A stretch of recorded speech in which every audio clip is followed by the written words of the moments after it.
नमस्कार मंडळी, आम्ही मालवणी या चॅनलवर मनापासून स्वागत आहे। हे बघा, आज मी मस्त आपणास पुदिना सरबत करून दाखवणार आहे।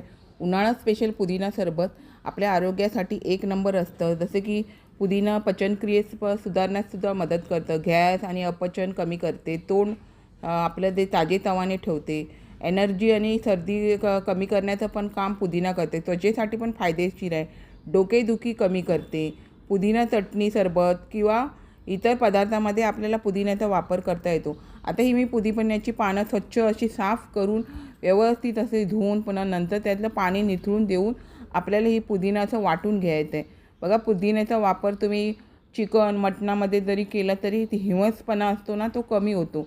त्यामुळे पुदिन्याचा वापर किंवा पुदिन्याचं सरबत आपल्या आरोग्यासाठी जेवढं फायदेशीर आहे तेवढं तुम्ही वापर करू शकता। जेवणात वापर करू शकता, सरबत पिऊ शकता किंवा पुदिन्याच्या गोळ्या पण तयार करतात। मी गेल्या वेळेला पुदिन्याच्या गोळ्या पण केलेल्या, पण व्हिडिओ करता आला नाही मला। पुदिन्याच्या गोळ्या पण तुम्हाला खायला बघा खूप छान लागतात। पुदिन्याच्या गोळ्या पण खूप छान होतात। तर आता त्यासाठी मी काय काय लागले ते मी आपल्याला जेवढा पुदिन्याचा सरबत येणार आहे म्हणजे रस येणार आहे त्यासाठी मी साखर घेतलेली आहे आणि संदव्य मीठ घेतलेलं आहे। आणि पुदिना सरबत करताना संदव्य मीठाचा वापर नक्की करा। साधं मीठ जरी तुम्ही थोडं वापरलात तरी चालेल, पण संदव्य मीठाने छान अशी चव येते। आपण जिरा पावडर असते ती घेतलेली आहे, थोडंसं भाजून जिरा पावडर घेतलेली आहे। आणि फूड कलर ह्याचा मी थोडासा वापर केणार नाही, कारण पुदिन्याला इतका कलर नसतो, हिरवा जरी असला तरी कलर थोडासा येत नाही, त्यामुळे थोडासा फूड कलरचा वापर करायचा। आणि आता हे मी मिक्सरचं भांडं घेतलेलं आहे, त्याच्यामध्ये ही सगळी पानं व्यवस्थित आपण घालून स्वच्छ आधी मंडळी धुवून घ्यायची। आणि थोडीशी मी कोथिंबीर पण घेतलेली आहे, कारण कोथिंबीरची चव पण त्यामध्ये थोडीशी छान वाटते। तर मुठभर जायसाठी मी कोथिंबीर पण त्यामध्ये घेतलेली आणि आता ही व्यवस्थित असं मी वाटून घेतलेलं आहे। वाटून घेतल्याच्या नंतर आपल्याला ह्यामध्ये 2 लिंबाचा रसाचा पण वापर करायचा आहे, जेणेकरून आपण साखरचा वापर करतो तर साखरेचे खडे पण तयार होत नाही, म्हणजे जे स्फटिक असतात ते तयार होत नाही। त्याच्यामुळे लिंबाचा पण वापर करायचा आणि लिंबामुळे आपल्या पुदिना सरबतला छान अशी चव येते। आता आपल्याला हे चाळणीमध्ये गाळून घ्यायचे। आता ही जाड चाळणी असते, ह्याच्यामध्ये काही इतकं गाळलं जात नाही, त्याच्यामुळे सरबत तयार झाल्याच्या नंतर पण आपण गाळूनच आपल्याला बाटलीमध्ये भरून ठेवायचं असतं। तर आता हे मी छान असं व्यवस्थित असं गाळून घेते। गाळून घेतल्याच्या नंतर हे बघा, हा जो चोथा उरतो त्याचा पण तुम्ही वापर करू शकता। नाही वापर करायचा असेल तर तुम्ही झाडांमध्ये याचा वापर करा, कारण ह्याच्यामध्ये मी काय मीठ वगैरे काही वापरलेलं नाही आहे। तर त्याच्यामुळे हा चोथा तुम्ही झाडांमध्ये घातला तरी ते खताचा वापर होऊन जातो, त्याच्यामुळे फेकू नका। झाडांमध्ये घातला तर कुंड्यांमध्ये झाडामध्ये घालून घ्यायचा। आता हे बघा, मस्त असा आपला पुदिन्याचा रस तयार झालेला आहे। आता आपल्याला तो व्यवस्थित असा शिजवून घ्यायचा आहे। अशा प्रकारे थोडंसं पाणी घालून छान असा रस तयार होतं। आता ही मी कढईमध्ये ही जी 1 वाटी साखर घेतलेली आहे ती यामध्ये घालून घेते आणि थोडंसं पाणी घालून थोडीशी साखर विरघळू द्यायची। थोडीशी साखर विरघळल्याच्या नंतरच आपल्याला यामध्ये पुदिन्याचा रस घालून घ्यायचे। आणि मंडळी, तुम्ही ह्यामध्ये जर खडी साखरचा वापर केला ना तर एक नंबर। खडी साखरेचा वापर करून जरी तुम्ही पुदिना सरबत केलं तरी पुदिन्याचं सरबत असं छानच लागेल आणि मस्त सरबत होता उन्हाळा स्पेशल, म्हणून तुम्ही पुदिन्याचा सरबत खडी साखरेमध्ये पण करू शकता। आता माझ्याकडे खडी साखर नव्हती म्हणून मी साखरेमध्येच बनवून ठेवते। आणि तुम्ही जर स्टोअर करून ठेवलं तर फ्रीजमध्ये वर्षभर पण ते राहतं मस्तपैकी। आता ही थोड्या प्रकारे अशी आपली साखर चांगली अशी विरघळत आलेली आहे।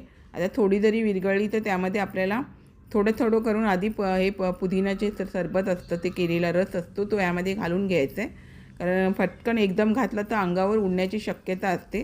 त्याच्यामुळे थोडंसं घालून आपल्याला आधी ढवळून घ्यायचं, कारण फटकन आजूबाजूला छिटे सगळीकडे उडले जातात, त्याच्यामुळे थोडं घालून आता आपल्याला हे आणि नंतर मग आपण बाकीचं राहिलेलं ह्यामध्ये असं सर्व घालून घ्यायचं।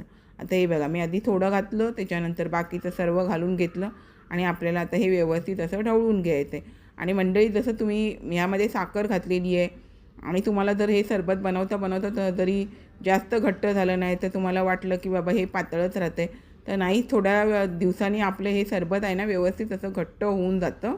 त्याच्यामुळे जास्त एकदम घट्ट करून ठेवायची गरज नाही। आता यामध्ये फूड कलर मी बघा थोडासा वापरला आहे, त्याने कसं म्हणतात थोडासा छान असा हिरवा कलर येतो, त्याच्यामुळे थोडासा फूड कलरचा वापर करायचा। आता मी बनवताना जास्त बनला गेला, पण थोडासा त्याच्यामध्ये मी वापर केलेला आहे, कारण पुदिन्याला थोडासा असा छान असा कोथिंबीर घातल्यामुळे पण छान असा कलर आलेला आहे। आता त्यामध्ये आपल्याला जिरा पावडर ही मी भाजून घेतून नंतर ती वाटून ठेवते ना, ती पावडर ह्यामध्ये 1.5 चमचा जिरा पावडर घालून घेतलेली आहे, छान अशी चव येते। आणि संदव्य मीठाचा जेवढं आपल्याला चवीला मीठ लागणार आहे त्यानुसार ते सेंद्रिय मीठ घालून घ्यायचं आणि साधं मिठाचा पण मी वापर करणार आहे मंडळी. तर ह्यामध्ये आपल्याला हे सर्व घालून व्यवस्थित ढवळून घ्यायचं आहे. तुम्हाला जर वेलची पावडर थोडीशी वापरायची असेल तर वापरू शकता. मी आता यामध्ये वेलची पावडरचा वापर करत नाही. आपण जेव्हा पन्हं वगैरे करतो ना त्यामध्ये मी वेलची पावडरचा वापर करते. पुदिना सरबतमध्ये मी वेलची पावडरचा वापर करत नाही. तर ह्यामध्ये आता व्यवस्थित आपण बघा थोडंसं असं फेससारखं आलं ना तर ते जरासं काढून टाकायचं. आता हे काही पूर्ण गाळलं गेलेलं नाही आहे, कारण चाळणीमध्ये इतकं गाळलं जात नाही त्याच्यामुळे आपल्याला पुन्हा हे नंतर शिजवून झाल्याच्या नंतर आपल्याला व्यवस्थित गाळून घ्यायचं आहे. चांगलं छान व्यवस्थित आपल्या हाताला जर चिकटपणा आला ना तोपर्यंत आपल्याला हे व्यवस्थित असं शिजवून घ्यायचं आहे. तर मंडळी बघा मी तुम्हाला पुदिन्याचं सरबत करून दाखवते. तुम्ही असे ड्रिंक्स वगैरे बाहेरचे घेण्यापेक्षा पुदिना सरबत किंवा तुम्हाला आणखीन कोणतं वेगवेगळ्या प्रकारचे लिंबू सरबत असं बनवून ठेवता आले तर तुम्ही बनवून ठेवून अशा प्रकारचे सरबत प्या. ड्रिंक्स वगैरे बाहेरचे कोल्ड्रिंक्स वगैरे पिण्यापेक्षा अशा प्रकारे घरातलं सरबत पिलेलं चांगलं असतं. ते बघा मी साधं मीठ पण थोडंसं घालून घेतलं याच्यामध्ये आणि छान अशी उकळी दोन चार वेळा व्यवस्थित अशी उकळी येऊन द्यायची. व्यवस्थित आपलं शिजलं गेलं ना का छान असं आपलं ते वर्षभर टिकून राहतं. जर बाहेर जरी ठेवलात तरी तुमचं ते 5-6 महिने राहतं आणि फ्रीजमध्ये ठेवलात तर वर्षभर आपलं हे सरबत राहतं व्यवस्थित.